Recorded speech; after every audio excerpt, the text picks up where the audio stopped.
راح اركب قطار، هذا القطار في السعودية طبعا، شوفوا ما شاء الله. راح اركب الى المدينة المنورة. تعال نركب ونشوف القطار كيف نتداخل. يا سلام، داخل القطار حاليا متحرك الى المدينة المنورة. شنو هذه؟ والله ما شاء الله القطار فخم على اخر.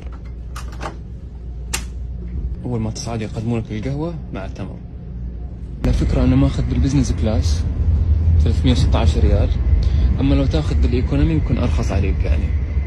بس حبيت انه سفر ساعتين تقريبا، حبيت اني اخذ راحتي تشوفون السرعة بهذا القطار كم؟